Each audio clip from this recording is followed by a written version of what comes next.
ഞാനിപ്പോൾ ആദ്യം Telegram open ചെയ്യുകയാണ്. ഓക്കെ, നമ്മൾ ഇപ്പോൾ 12th ഫെയിൽ എന്ന മൂവിയും അതിൻ്റെ സബ് ടൈറ്റിലും ഓൾറെഡി ഞാൻ ഡൗൺലോഡ് ചെയ്ത് വെച്ചിട്ടുണ്ട്. ജസ്റ്റ് അതൊന്ന് ഓപ്പൺ ചെയ്യാം. ഓക്കെ, ഈ ഫസ്റ്റ് ഉള്ളത് ഹിന്ദി വേർഷനാണ്. അതിൽ സബ് ടൈറ്റിൽ ഇല്ല, ഓൾറെഡി ആ ഒരു മൂവി ഫയലിൽ സബ് ടൈറ്റിൽ ഇല്ല.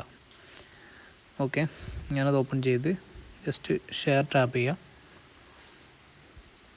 എന്നിട്ട് അത് സേവ് ടു ഫയൽ എന്നൊരു ഓപ്ഷൻ ക്ലിക്ക് ചെയ്യാം.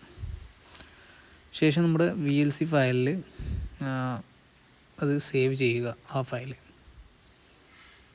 ഓക്കെ, അത് സേവ് ആയിട്ടുണ്ട്. നമുക്ക് ജസ്റ്റ് ഒന്ന് ചെക്ക് ചെയ്യാം ഈ ഒരു ഫയലിൽ സബ് ടൈറ്റിൽ ഉണ്ടോ എന്ന്. ഓക്കെ, കണ്ടില്ല, ഈ ഒരു മൂവിയിൽ സബ് ടൈറ്റിൽ ഇല്ല. അപ്പോൾ നമ്മൾ ഡൗൺലോഡ് ചെയ്ത് വെച്ച ആ ഒരു സബ് ടൈറ്റിൽ ഞാനിപ്പോൾ ഇതിലേക്ക് ആഡ് ചെയ്യുകയാണ്. അതിനായി ടെലഗ്രാം ഓപ്പൺ ചെയ്യാം. ജസ്റ്റ് ഞാനിവിടെ ഡൗൺലോഡ് ചെയ്ത് വെച്ചിട്ടുള്ള ആ ഒരു ഫയൽ സബ് ടൈറ്റിൽ ഓപ്പൺ ചെയ്യുകയാണ്. ഓക്കെ, നമ്മുടെ സബ് ടൈറ്റിലാണ് ഇതൊക്കെ എല്ലാം ഉള്ളത്. ജസ്റ്റ് ഷെയർ ടാപ്പ് ചെയ്യുക. എന്നിട്ട് നേരത്തെ ചെയ്തതുപോലെ തന്നെ സേവ് ടു ഫയലിൽ നേരത്തെ ചെയ്ത അതേ ഫോൾഡറിൽ നമുക്ക് ഈ ഒരു ഫയലും സേവ് ചെയ്യാം.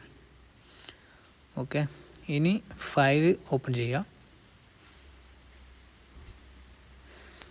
VLC ഓപ്പൺ ചെയ്യുക. കണ്ടില്ലേ, ഈ രണ്ട് ഫയലിൻ്റെ നെയിമും നമുക്ക് എഡിറ്റ് ചെയ്യേണ്ടതുണ്ട്. അതിനായി ടാപ്പ് ചെയ്യുക, റീനെയിം അടിക്കുക, ജസ്റ്റ് ഒന്ന് കോപ്പി ചെയ്യുക. എന്നിട്ട് അടുത്തുള്ള ആ ഒരു ഫയലിൻ്റെയും റീനെയിം നമുക്ക് ഈ ഒരു എടുത്തു വെച്ച നെയിം തന്നെ പേസ്റ്റ് ചെയ്യേണ്ടതുണ്ട്. ഓക്കെ, ഇപ്പോൾ രണ്ടിൻ്റെയും നെയിം ഒരേപോലെ ആയിട്ടുണ്ട്. ഓക്കെ, ജസ്റ്റ് നമുക്ക് VLC ഒന്ന് ഓപ്പൺ ചെയ്യാം. ഒരു ഫയൽ ഓപ്പൺ ചെയ്യുക. അപ്പോൾ നമ്മുടെ സബ് ടൈറ്റിൽ ഈ ഒരു മൂവിയിൽ ആഡായിട്ടുണ്ട്. ഓക്കെ, അപ്പോൾ ഫ്രണ്ട്സ്, വീഡിയോ ഇഷ്ടപ്പെട്ടാൽ ലൈക്ക് ചെയ്യണേ, സബ്സ്ക്രൈബ് ചെയ്യാൻ മറക്കല്ലേ. ബൈ.